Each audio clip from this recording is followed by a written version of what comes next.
আসসালামু আলাইকুম। জোহরের নামাজ পড়তে আসলাম একটি মসজিদে। জোহরের নামাজ শেষ করে একটা বিষয় মনে পড়লো যে আপনাদেরকে বিষয়টা শেয়ার করি। আসলে একটা মসজিদ বলতে শুধুমাত্র একটা এখানে আসবে আর নামাজ পড়তে চলে যাবে, বিষয়টা এমন না। একটা মসজিদ হলো এমন একটা স্থান যেখানে আপনার প্রত্যেক জীবন থেকে শুরু করে প্রত্যেকটা কাজ এখানে সারার মতো কেপাবল থাকতে হবে। আমাদের দেশের মসজিদগুলো আমরা যদি দেখি, ইমামদের ক্ষেত্রে, মুয়াজ্জিনের ক্ষেত্রে কিংবা তাদের বাসস্থানের ক্ষেত্রে কোনো ভালো ফ্যাসিলিটিস নেই। একটা মসজিদ শুধু এটা না যে আসলে সবাই নামাজ পড়ে চলে যাবে। এখানে থাকবে গ্রন্থাগার, এখানে থাকবে একটা হল থাকবে, এখানে লাইব্রেরি থাকবে, সুন্দর ওয়াশরুম সিস্টেম থাকবে, ইমামদের বাসা থাকবে, তাদের পরিবার থাকে তাদের বাসাও থাকবে, এমন একটা সিস্টেম মসজিদগুলো থাকবে। এবং মসজিদ শুধুমাত্র এই না যে এসে বয়ান দিবে, খুতবা করবে, এমন এখানে সার্বদিক আলোচনা হবে। আমার কাছে মনে হলো যে মরক্কোর মসজিদগুলার এই পরিমাণ সকল ক্যাপাবিলিটি রয়েছে মরক্কোর মসজিদগুলোতে। আমি যখন নামাজ পড়ি আমার প্রায় মনে হয় যে এটা নিয়ে একটু কিছু কথা বলি।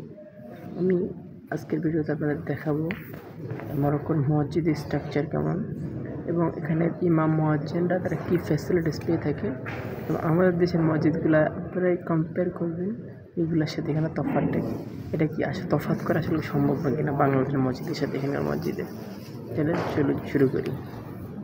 এটা হলো মসজিদের ভিতরের পার্ট, যেখানে সবাই নামাজ পড়ে। দেখতে পাচ্ছেন কি সুন্দর কারুকার্য। এখানকার মসজিদগুলো সরকার থেকে মসজিদগুলো নির্মাণ করা হয় এবং এখানকার যে ডিজাইন এটা সরকার থেকে নির্ধারণ করা হয়।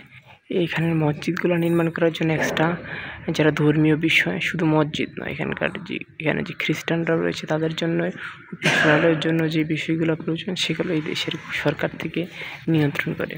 দেখতে পাচ্ছেন এখানে দুইটা দরজা দেখতে পাচ্ছেন, যে ডান পাশে যে দরজাটা দেখতে পাচ্ছেন, এই দরজাটা দিয়ে শুক্রবারে ইমাম এই দরজাটা যদি খোলা হয় তখন এখান থেকে একটা যখন খুতবা দেওয়ার যে সিঁড়িগুলো থাকে একটা সিঁড়ি বের হয় যেখান থেকে ইমাম খুতবা দেয়। আর এই পাশে যে দরজাটা দেখতে পাচ্ছেন, এখানকার দরজা দিয়ে মূলত এখানকার যে আজান কিংবা মুয়াজ্জিনের যে এখানের যে এগুলো কন্ট্রোল সামগ্রী থাকে সবগুলো থাকে। আর যে দ্বিতীয় তলায় দেখতে পাচ্ছেন, এই দ্বিতীয় তলাটা এটা হলো মহিলাদের পড়ার নামাজের স্থান। এখানকার সবচেয়ে ভালো দিক হলো এখানকার প্রতি ওয়াক্তে নামাজে মহিলারা অংশগ্রহণ করে এবং মহিলাদের জন্য উপরে একটি সিস্টেমে থাকে যেখানে মহিলারা নামাজ পড়তে পারে। দেখতে পাচ্ছেন এটা পুরো ভিতরের একটা অংশ, সবাই নামাজ পড়ছে এবং নামাজ শেষে সবাই কোরআন তেলাওয়াত করছে, এই দেখতে পাচ্ছেন। তারপরে যদি আমি বলি এটার বাইরের যে অংশটা, এটা আমি আপনাকে দেখাবো বাইরের অংশটা কেমন, দেখলে আপনারা বুঝতে পারবেন। ওইখানে মুয়াজ্জিন ওনার কাজ শেষ নামাজ পড়া, উনি এখানে সব অফ করে দিবেন এবং মসজিদ ক্লোজ করে দিবেন।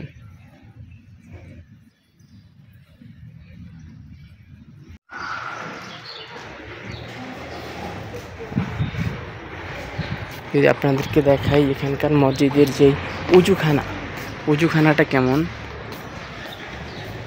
সেটা আপনার দেখে হঠাৎ স্তব্ধ হয়ে যেতে পারেন অনেকে। এখানের সবগুলো উজুখানে মাটির নিচে থাকে, একতলা নিচে এই সিঁড়ি দিয়ে এখানে উজু করতে যেতে হয়। এখানে জুতা থাকে এবং এখানে দেখতে পাচ্ছেন ওয়াশরুম সারি সারি, এগুলো সবগুলো ওয়াশরুম। আর এখানে উজু করার সিস্টেম হলো আপনি যে বালতিগুলো দেখতে পাচ্ছেন, এই বালতিগুলো করে যেখানে পানি আছে এখানে এটা দেওয়ার পরে এটা ক্লিক করলে এখানে পানি বের হবে। আর এখানকার দেখতে পাচ্ছেন দুইটা সিস্টেম, দুই ধরনের পানি আছে, এটাতে গরম পানি থাকে, এটাতে ঠান্ডা পানি থাকে। আপনার যেরকম সুবিধা সেরকম পানি এখানে পাবেন। এবং উজু করার শেষে আপনি এখানে সুন্দর করে এগুলো সাজিয়ে রাখবেন, উজু করার সময় এগুলোতে বসে বসে উজু করে। আপনাদের বাইরের সিনারিটা দেখাই, দেখলে আরও বুঝতে পারবেন যে এখানে সবচেয়ে মসজিদ চিনার ক্ষেত্রে আপনি এখানে বুঝবেন কীভাবে যেটা মসজিদ। এখানে মসজিদ চিনার ক্ষেত্রে এখানে প্রত্যেকটা মসজিদের স্ট্রাকচার প্রায় সেম।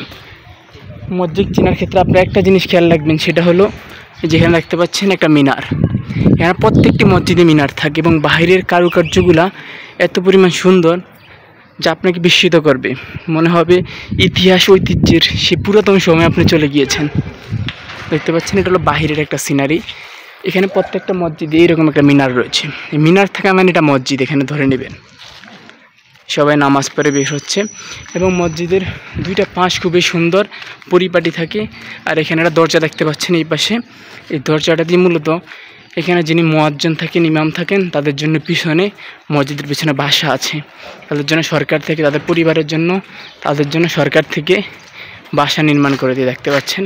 এখান দিয়ে তারা যায়, তাদের ওখানে বাসা আছে, তারা এই বাসাতে থাকে। এবং এখানকার যদি ইমাম মুয়াজ্জিনের বেতনের কথা বলি, এটা এখানে সরকার থেকে দেওয়া হয় এবং তাদেরকে স্বাস্থ্য থেকে শুরু করে তাদের সন্তানদের চিকিৎসা থেকে শুরু করে প্রত্যেকটি ক্ষেত্রে ইমামদের বেতন সবচেয়ে থেকে বেশি থাকে এখানে। এই জন্য এখানকার ইমাম হওয়াটা খুব কঠিন, খুবই জ্ঞানের অধিকারী হতে হয় তারা। দেখা যাচ্ছে তারা পিএইচডি কমপ্লিট করেও থাকে এরকম। আর এখানকার প্রতি জেনে থাকবেন, প্রতি পরিবারের 3 জনের সদস্য একজন হাফেজ থাকে এখানে।